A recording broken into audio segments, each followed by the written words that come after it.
In the frozen silence of Alaska, a little girl and her dog stood alone beneath heaven's light. No home, no family, only faith. Some say God forgets the lost. But that morning, the snow listened back.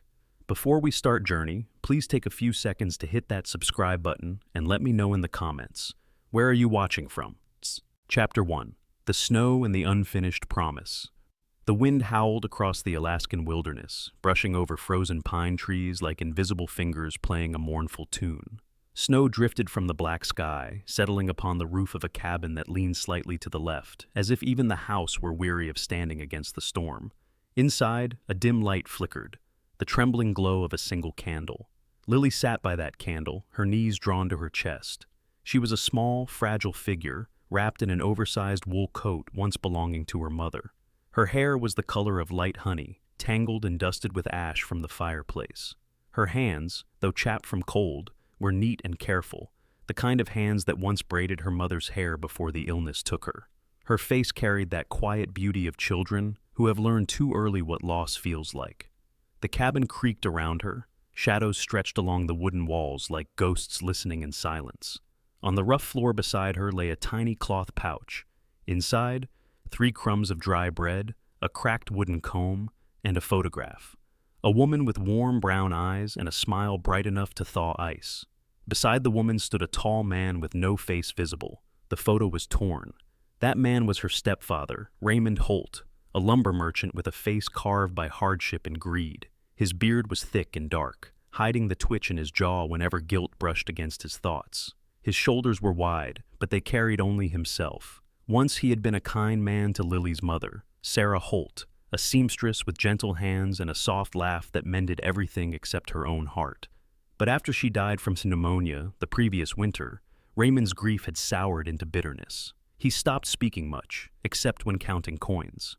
2 days ago, he had driven Lily into the woods under the excuse of visiting a friend.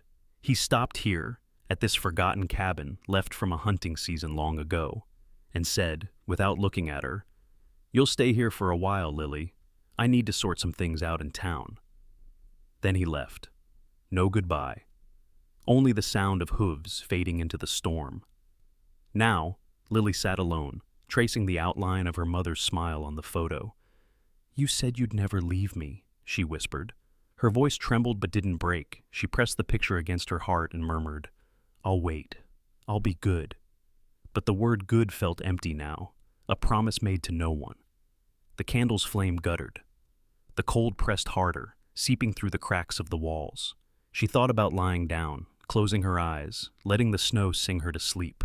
Then, a sound, faint, muffled, but unmistakable, a whimper. She froze. The sound came again from outside the door, a low, desperate cry swallowed by the wind. Lily hesitated, fear crawling up her throat. "Hello?" she called out. No answer, only another weak bark. Curiosity and compassion wrestled inside her chest until compassion won. She wrapped her coat tighter and pushed open the door. The night was a whirl of white, snowflakes like shards of glass stinging her cheeks. "Where are you?" she shouted. The cry came again, closer now. She stumbled toward it, her boots sinking deep into the snow until her hands brushed against something warm, trembling. It was a dog, a German shepherd, large but painfully thin. His fur, once golden brown and black, was now matted with ice. His right ear drooped, and a small scar crossed his muzzle, evidence of some old battle. The animal's eyes, deep amber, almost human, met hers with a mixture of fear and pleading. "Oh, you poor thing," Lily whispered. She crouched down, her breath clouding in the frigid air. The dog growled softly, more from pain than anger. "It's okay," she said, her voice low, calm, the way her mother used to soothe frightened kittens. "I won't hurt you." The dog hesitated, then leaned forward just enough to rest his nose against her gloved hand. The warmth of that small gesture made Lily's chest ache. "Come on," she said gently, pulling at his collar, a torn strip of leather with faded letters, Max. Together they stumbled back to the cabin. Lily shut the door against the storm, then used the last of her firewood to spark the embers. The flames rose weakly, but enough to fill the room with trembling light. The dog collapsed near the hearth, sides heaving. Lily tore a corner from her bread and placed it before him. "Here, it's not much." He sniffed it, then looked at her, as if asking permission, before eating. She smiled faintly. I guess we're both starving. As she stroked his fur, she noticed how the scars along his leg formed a pattern, like claw marks. Did someone hurt you too? She whispered. Max's tail twitched once, uncertainly, then rested still. For the first time in days, the cabin didn't feel entirely empty. The wind outside still howled, but its voice no longer sounded cruel. Lily leaned against the wall beside Max, the firelight soft on their faces. She glanced at the photograph again and murmured, If Mom sent you, then maybe I'm not alone. Max lifted his head, ears pricking as if he understood. His gaze followed something unseen.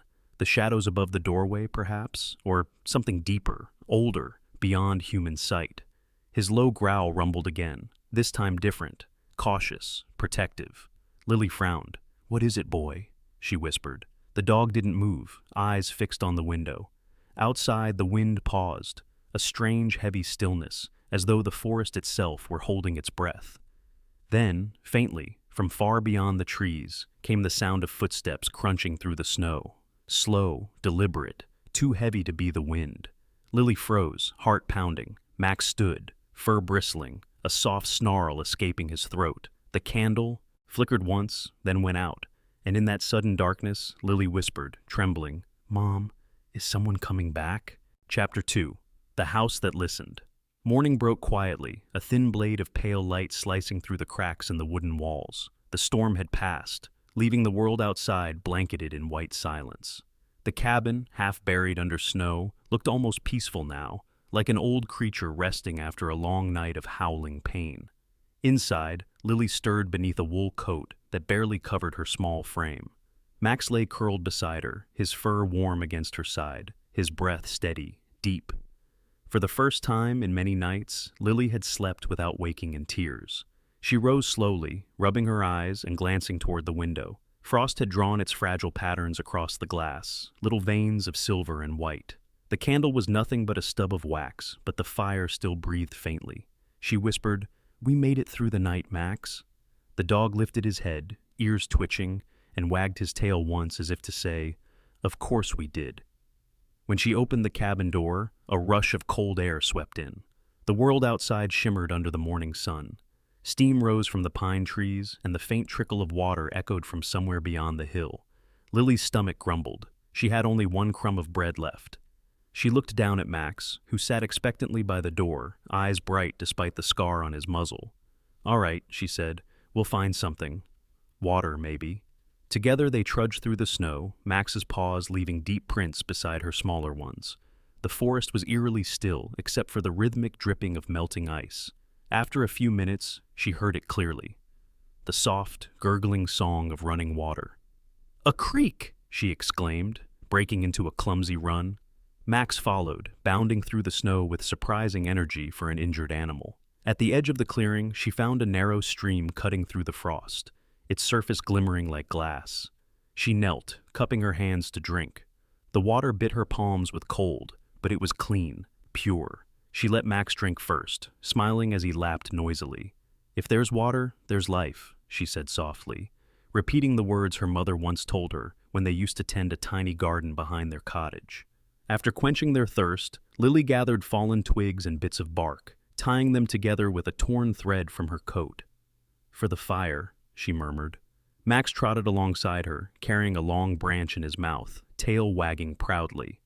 The sight made her laugh, a clear, fragile sound that startled even herself. You're better at this than me, she teased. Back at the cabin, she started rebuilding the fire. The matches were nearly gone. She had to be careful. Kneeling before the hearth, she struck one.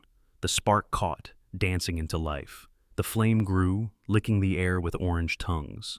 Lily's heart fluttered with quiet pride. There, she whispered. See, Max? We can make light. She sat back, studying the room in the glow. The walls were warped, the roof patched with holes where daylight slipped through like tiny ghosts. Yet, something about the cabin felt alive now, as if it was listening. The air seemed warmer, softer, touched by gratitude. Lily placed her small palm against the nearest beam and murmured, Don't worry, old house. I'll fix you, like you're fixing me. Max lay by the door, watching her with calm amber eyes. His tail tapped once against the floor, slow and steady. Outside, the snow began to melt in small rivulets. The sound of dripping water joined the soft crackle of fire, a rhythm that soothed her like a lullaby.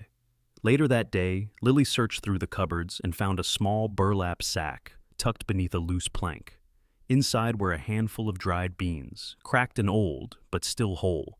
She gasped, clutching them to her chest as though they were treasure. "Mama used to say beans always look for the sun," she whispered. She spent the afternoon outside, kneeling in a patch of thawed soil near the creek. With Max standing guard, she pressed each bean gently into the earth. "Grow," she whispered to the ground, "and maybe we can both stay." The dog sniffed the dirt, sneezed, and wagged his tail, earning a small giggle from her. By dusk, the world glowed gold and pink. Lily sat by the cabin, stroking Max's fur. "You know," she said, "I think this house likes us now."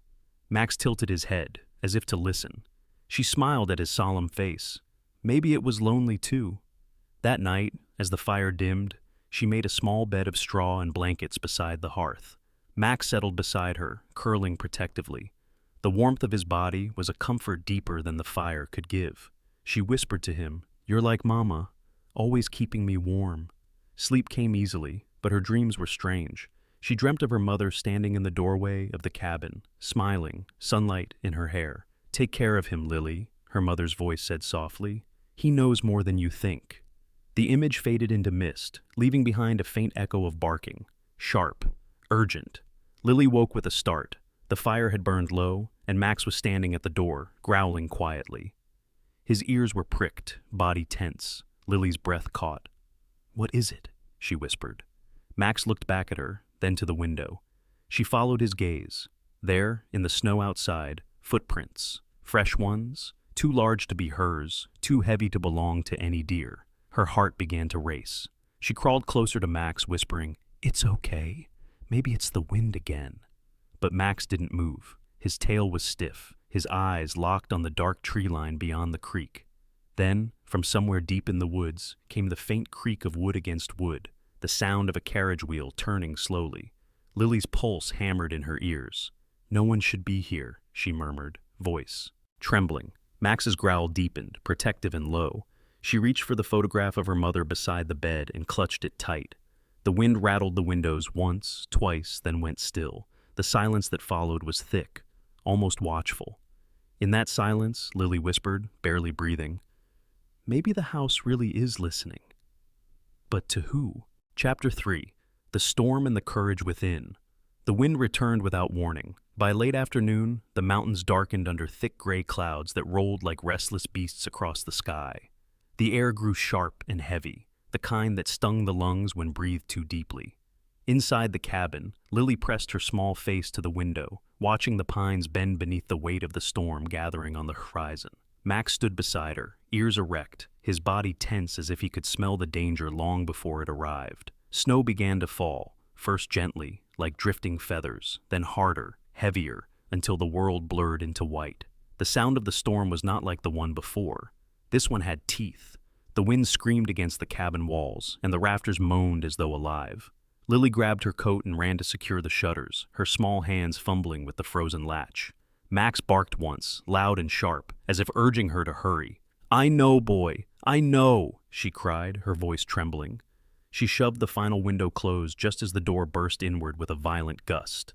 Snow blew in, biting her cheeks. She slammed it shut again, pushing her entire weight against it until it clicked into place. The cabin shuddered around them. From the roof came a long, splintering creak. Lily looked up and whispered, "Please hold on, please." But the roof didn't listen. With a crack like breaking bones, part of the beam collapsed, sending snow and debris tumbling inside. Lily screamed and ducked.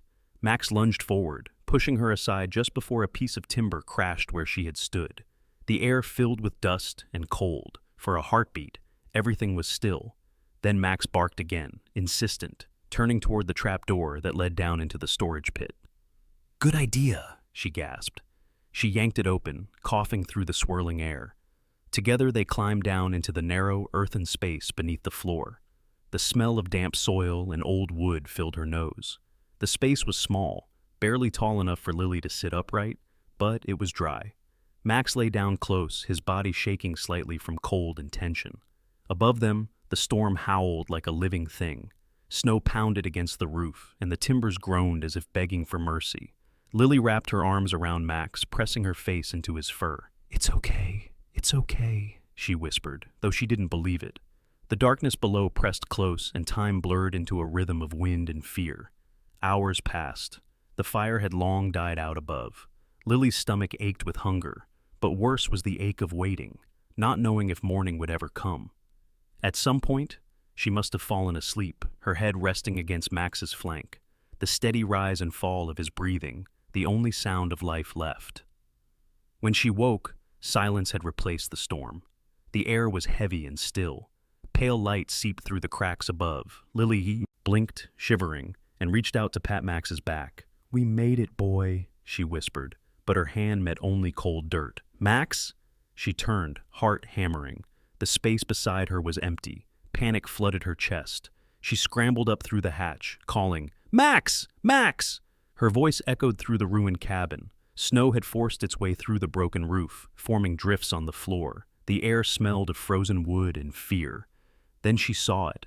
Near the doorway, half covered in snow, a streak of red, blood, and beside it, paw prints leading outside. "No," she breathed, stumbling after them. The cold hit her like a slap, but she didn't stop. The tracks wound through the clearing toward the forest, growing fainter as the snow deepened. She followed, her breath coming in sharp bursts, tears freezing on her cheeks.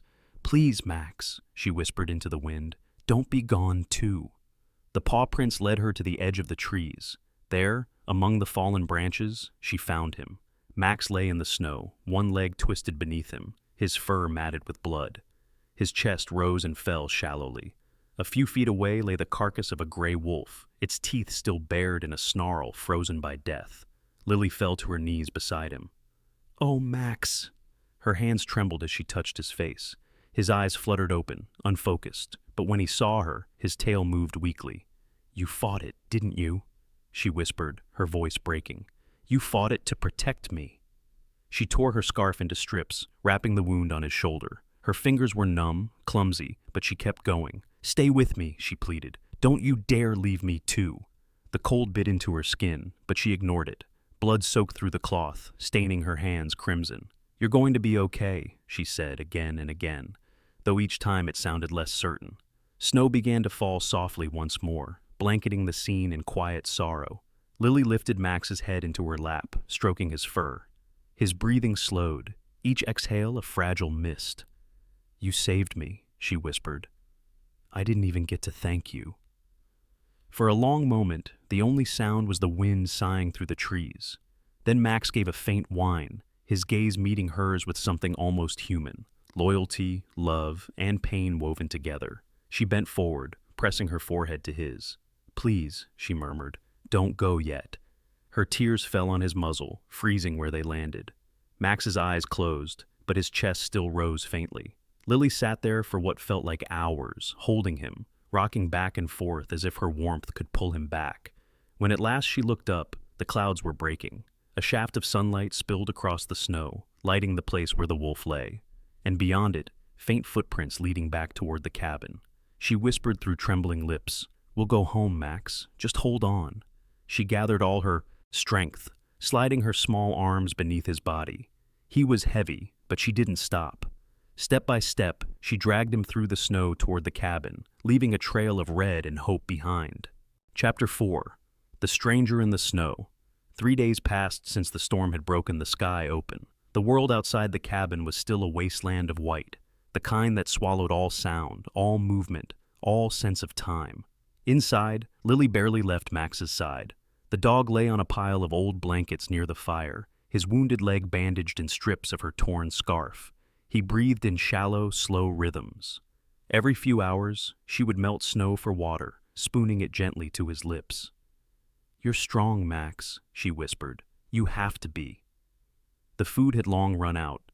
Lily's small hands trembled from hunger, but she ignored the ache. Her only thought was keeping him alive. Each time the wind howled through the cracks in the cabin walls, she whispered a quiet prayer, not for herself, but for the creature who had risked everything for her. That morning, she noticed something new. Thin lines of smoke rising faintly through the broken roof, carried upward like fragile signals to the heavens. She hadn't fed the fire enough for that to happen. She frowned. Then came the sound, distant at first, the rhythmic crunch, crunch, crunch of boots pressing into snow. Lily froze. Her heart pounded. She reached for the wooden spoon by the hearth, her makeshift weapon. Max stirred weakly, his ears twitching, his body tense though too weak to rise. "It's all right," she whispered, though her voice quivered. The footsteps drew closer until a shadow filled the doorway. A man stood there, framed by the pale light of the snow. He was tall, over 6 feet, with broad shoulders and a presence that seemed both weary and commanding. His coat was heavy wool, torn at one sleeve, and his beard was streaked with gray. His face bore deep lines carved by years of wind, sorrow, and long travel. Yet behind the weather-beaten exterior were eyes of a startling gentleness, a kind of tired warmth that comes only after too much loss. "Easy," he said softly, raising his hands. "I mean no harm." His voice was deep, gravelly, carrying the tone of someone used to giving orders, yet now careful not to scare the child before him. "Name's Henry Collins," he added after a pause. "I saw smoke." Lily stared, her knuckles white around the spoon. Who are you?" "I work for the Northern Rail Company," he said, his breath fogging in the cold air. "Engineer. I came to check the signal tower over that ridge." He pointed east, where only white mist stretched for miles. "Didn't expect to find anyone living out here." Lily lowered the spoon slightly, but didn't let go. "We live here," she said. "Me and Max." She nodded toward the dog by the fire. Henry followed her gaze and stopped. The sight of the wounded German shepherd struck him with visible force. "Good Lord," he muttered, stepping closer. Max's fur was dull, his breathing ragged. Henry knelt down beside him, his gloved hand hovering over the bandaged leg. "You did this yourself?" Lily nodded slowly. "He fought a wolf, for me." Henry looked at her, then really looked. The dirt smudged across her face, the trembling of her small hands, the determination in her eyes far too old for her years. "You've got your mother's courage, I'd wager," he said quietly, her lips parted. "You knew my mother?" Henry shook his head. "No," he murmured, "but I had a daughter once, about your age." His voice caught slightly before he continued. "Her name was Clara. She didn't make it through the war." Something in his tone made Lily's throat tighten. She had never known her father well enough to miss him, but she recognized grief when she saw it, that hollow space behind the eyes that never really healed. "I'm sorry," she whispered. Henry smiled faintly, a sad, crooked smile that softened the harshness of his face. "I've been walking a long time trying to fix things that can't be fixed. Maybe this is one I can." He set his bag down and began working without another word. From it, he pulled gauze, alcohol, a small tin of ointment, remnants from his field days as a medic during the war. His hands, large and rough, moved with the steadiness of long practice. "You've done well," he said, rewrapping Max's wound. "Better than some soldiers I knew." Lily sat nearby, watching in silence. The smell of the antiseptic stung her nose, sharp and clean, the smell of hope returning. When Henry finally leaned back, he wiped his hands on his coat. "He'll live," he said, "but he needs warmth and food." "I don't have any left," she admitted. "Just snow."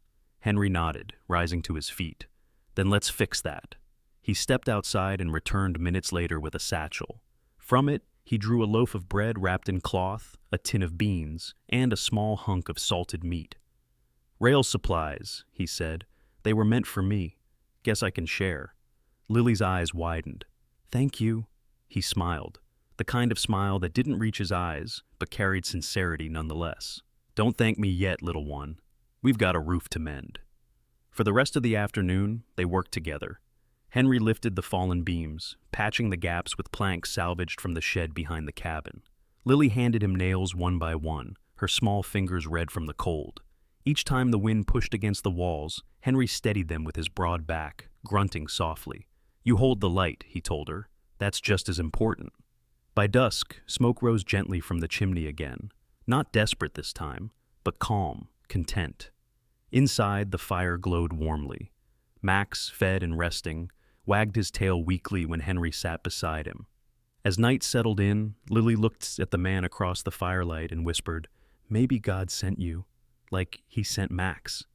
Henry didn't answer right away. He stared, into the flames, their glow flickering against the scars on his hands. Finally, he said, "Or maybe he sent you to remind me what's still worth saving." The cabin creaked softly in the night wind, no longer a place of loneliness, but of quiet companionship. Outside, the snow began to fall again, gentle this time, forgiving. Chapter 5. The House of the Rescued. Winter loosened its grip slowly, like an old hand finally releasing what it had held too tightly. Snow melted from the pines and slipped in silver threads down to the valleys below. For the first time in months, sunlight touched the roof of the cabin, no longer cracked and broken, but newly mended.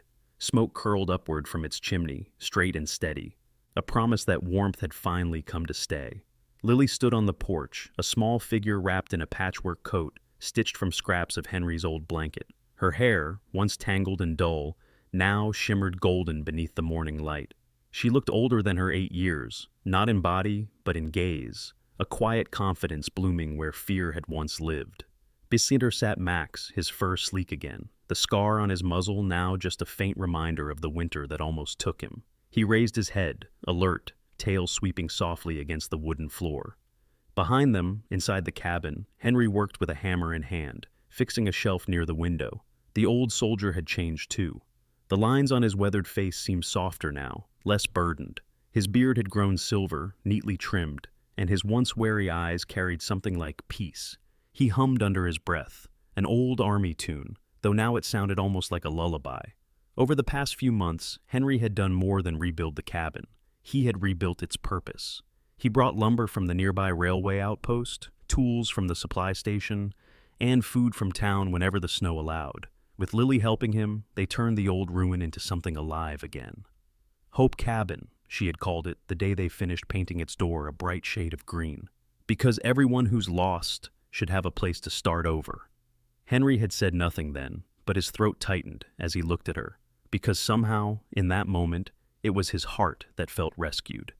As the days grew longer, word spread across the frozen trails. The first to arrive were 2 orphaned brothers, Thomas and Eli, thin as reeds, their cheeks hollowed by hunger. Henry had found them near the old telegraph tower, scavenging from an abandoned freight car. They were wary at first, but when Lily handed them bread and Max trotted forward, wagging his tail, their eyes lit up. "You can stay here," she told them, "if you help take care of the house." Next came others. A one-eyed cat Henry found hiding in a supply crate, a lost sled dog limping down the trail, and, weeks later, a quiet woman named Martha Hale, a widow who had once worked as a nurse in the mining town before the sickness took her husband. Martha was tall and thin, her dark hair streaked with gray, her hands always moving, cleaning, mending, organizing, as if still trying to heal a wound she could not see. She spoke gently, but carried an authority that made even the most restless children listen. Henry often caught her staring at the mountains, her lips moving in silent prayer. With each passing day, the cabin filled with new sounds, laughter, barking, footsteps, and the creak of the floorboards under small dancing feet. Henry added 2 more rooms, while Lily and Martha painted the walls white and hung dried wildflowers near the windows. Max, ever the guardian, would patrol the path leading to the forest, his sharp ears always tuned for trouble. The orphans began calling him the gatekeeper, and he seemed to wear the title with pride. Sometimes, at night, when the others slept, Lily would sit by the fire with Henry, watching the flames twist and whisper. "Do you think Mama can see us?" she asked once, her voice soft but steady. Henry smiled into the firelight. "If she can," he said, "she's proud of what you've built." One afternoon in early spring, the snow finally gave way to green. The air smelled of pine and damp earth, and the creek behind the cabin ran full again, carrying with it the sound of renewal. Henry was planting a fence post when he heard laughter from the yard. He looked up to see Lily chasing Max through the meadow, her hair flying, her cheeks flushed pink. For a fleeting moment, he saw not the orphaned child he'd met months ago, but a girl reborn, fierce, joyful, unbroken. Later, as the sun dipped behind the ridge, Lily and Henry sat together on the porch. The sky blazed with gold and crimson. Max lay at their feet, his head resting on Lily's knee. She looked up at Henry and said quietly, "We found our family, didn't we?" Henry didn't answer right away. He looked out over the valley, where the cabin's chimney smoke curled gently into the twilight. "No, sweetheart," he said finally, his voice low but certain.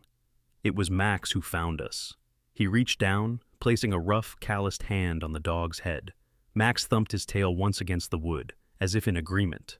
In that moment, a sense of peace settled over them all, the kind that doesn't shout but hums quietly, like the last note of a song that never really ends.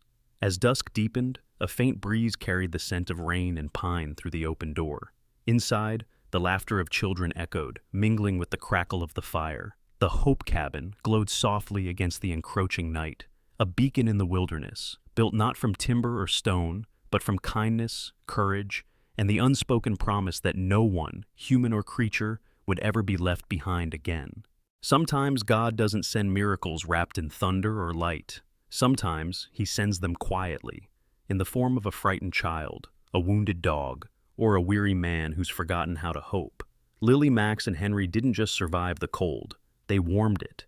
They built something the world desperately needs more of: compassion that listens, love that stays, and faith that never gives up. Maybe tonight, as you sit in your own home, you'll think about them, and remember that no act of kindness is ever too small to be holy. Because every time you reach out to help, forgive, or love again, you become someone's miracle. So, if this story touched your heart, share it. So, hope can travel farther. Comment to tell us who your Max is, the one who never left you, and subscribe to join us in spreading stories that remind the world God still works through love every single day. May He bless you tonight, and may you always find warmth, even in the coldest places.